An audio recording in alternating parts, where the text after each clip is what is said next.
Hey, welcome back to the channel. If you're new here, my name is Liz, business coach for women of color. And today we're going to have a little bit of an informal video, if you will. I want to share with you the top 6 things that if I could, I would tell my younger self starting a business way back in 2020. And I'm going to share them with you because I know they will help you in your journey because they honestly continue to serve me to this day. So I have my notes here and I'm ready to talk about it. So the first thing that I would share with my younger entrepreneurial self would be that business isn't linear.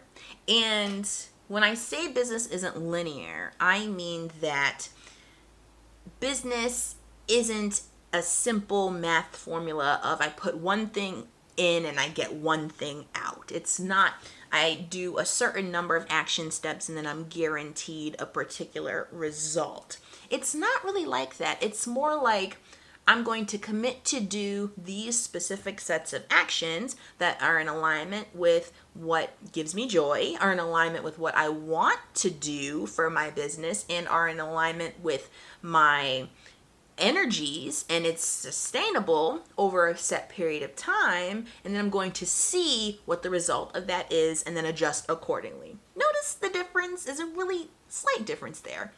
And I would emphasize this first and foremost because literally every single program, course, business guru, coach, whatever out there on the interwebs, everything they sell you is based off of the idea that business is linear, that if you do these specific sets of actions that you will achieve these incredible life-changing results.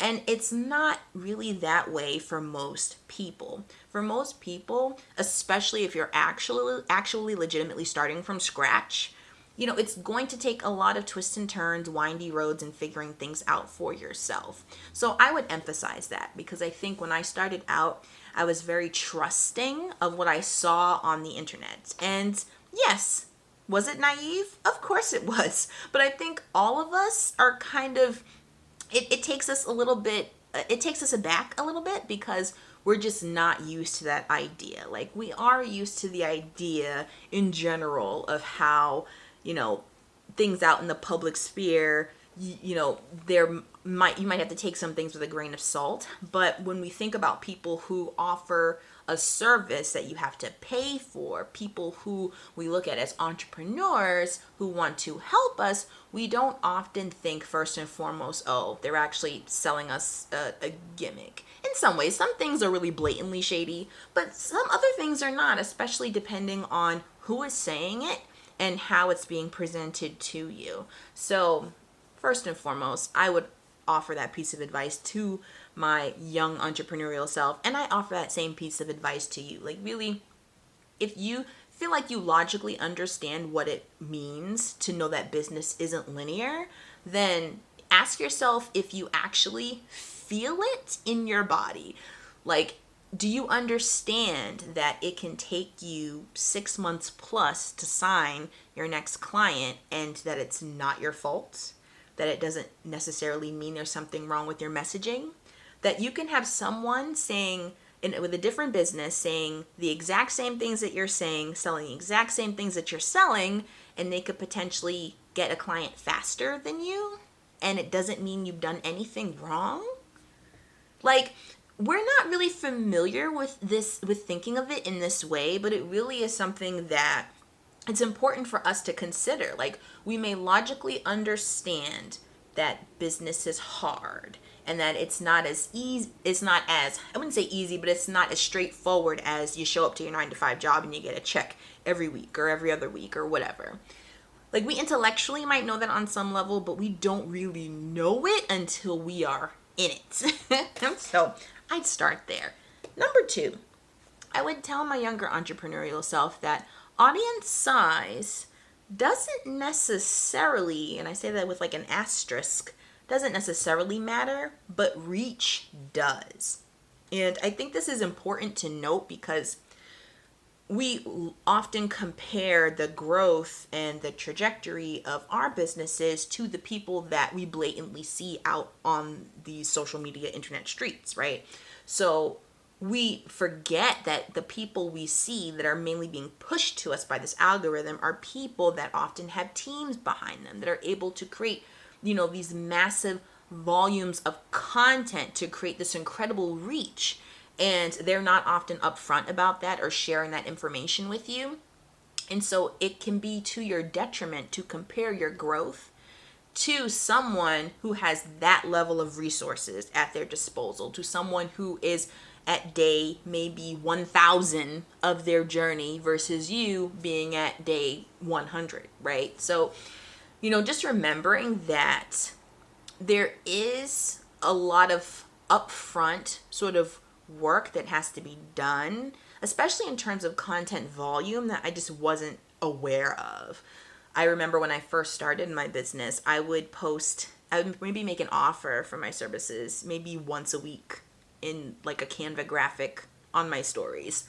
Who was going to see that? No one. But it just wasn't in my frame of reference that, oh no, I actually have to produce more content because people just aren't going to be able to see what it is that I'm posting. And being able to post out more content will it will increase the possibilities of more people seeing it because I'm posting more content.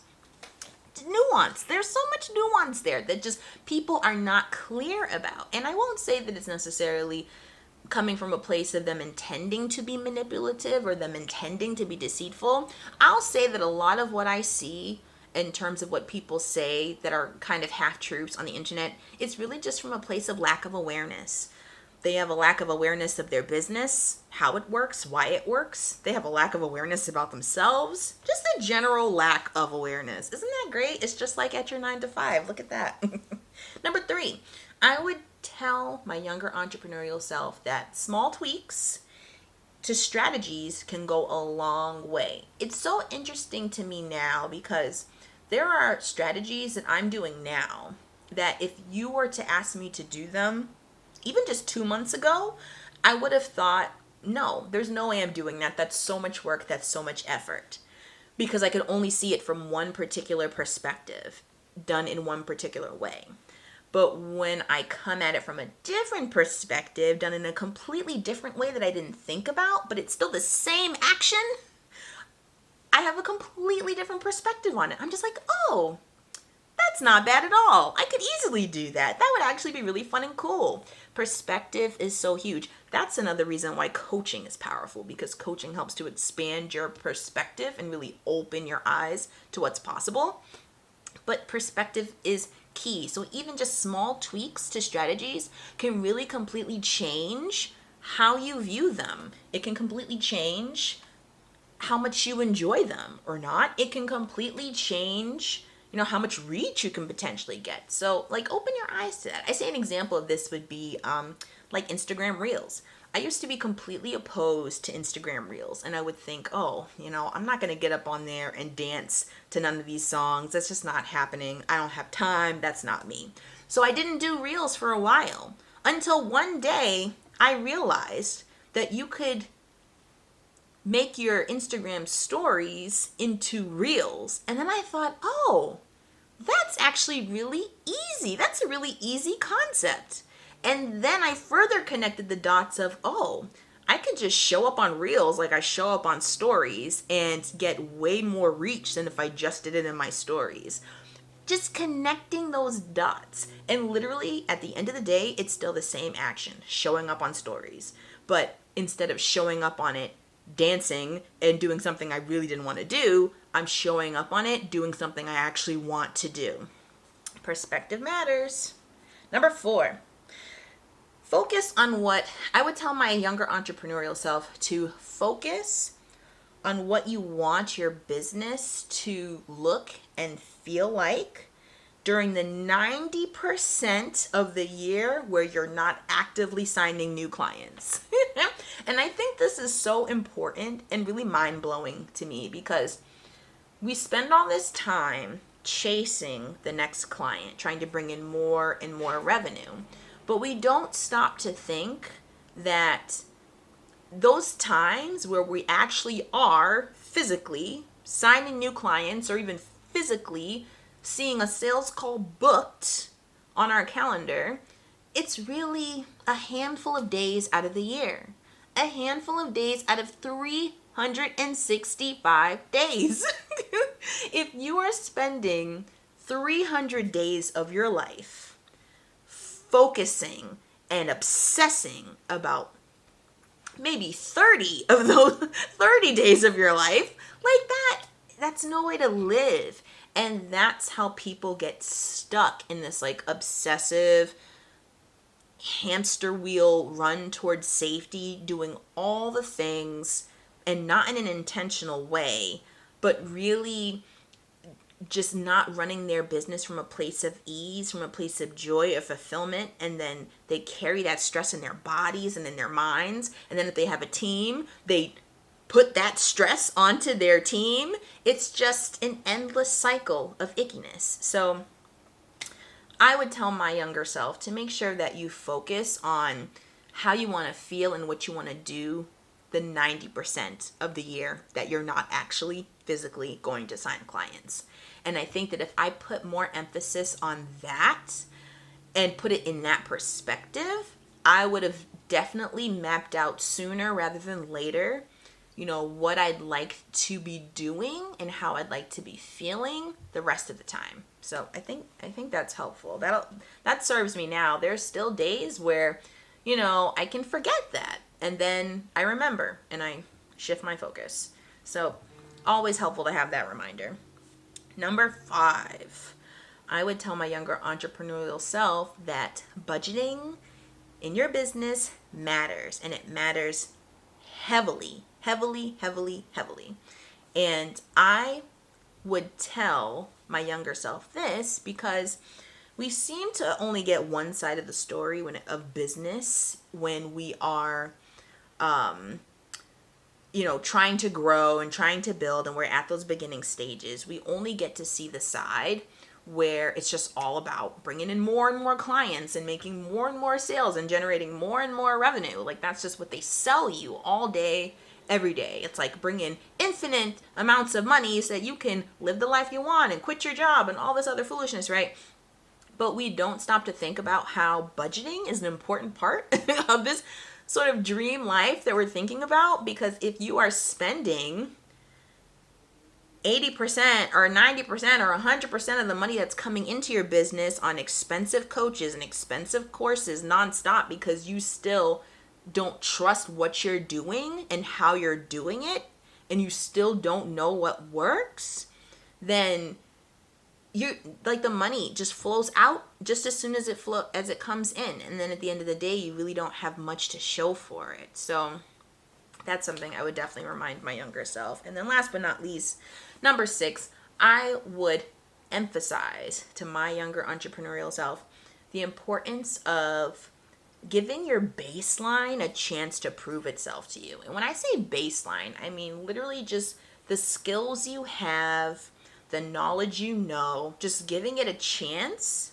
to prove that it can do something for you, right? I think that we're often on this hunt for someone to tell us everything we should be doing and need to be doing in terms of our marketing and our messaging and, how we do workshops and how we, work with clients and all this stuff.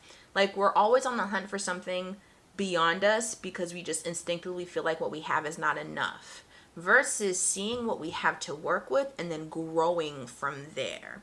There's a big difference. And when you're just frantically searching for the answer that's 100% right and will work 100% of the time, then for one, that stalls you out because you're afraid to actually work with what you got. And then for 2, it prevents you from actually appreciating where you are, how far you actually are, and intentionally understanding where you can improve and how you can grow with purpose, with a clear reason and direction behind it, versus just bullying yourself and just telling yourself that you're not good enough and you have literally zero evidence to prove that. So I would emphasize that to my younger self. To go on ahead and just do the thing and assume that what you have right now is good enough and that you will always be improving, because you'll have a clear direction of what to do next and where to go next once you've already seen what your baseline can do. Like, it makes it much more clear where those gaps are versus just lying in a pit of overwhelm because you're just not quite sure what to do and how to do it. So you go. Those were the 6 pieces of advice I would give my younger entrepreneurial self when I was just starting out. And I hope you found this helpful. Let me know in the comments below what you think. Which one was your favorite? If there's any ones you would add to it that you would tell your younger entrepreneurial self. And I do have spots open for one-on-one coaching. So if you are interested in working with me, then use the link in the description box below to book an interest call. And we'll see if it's a good fit. I'll see you in the next video.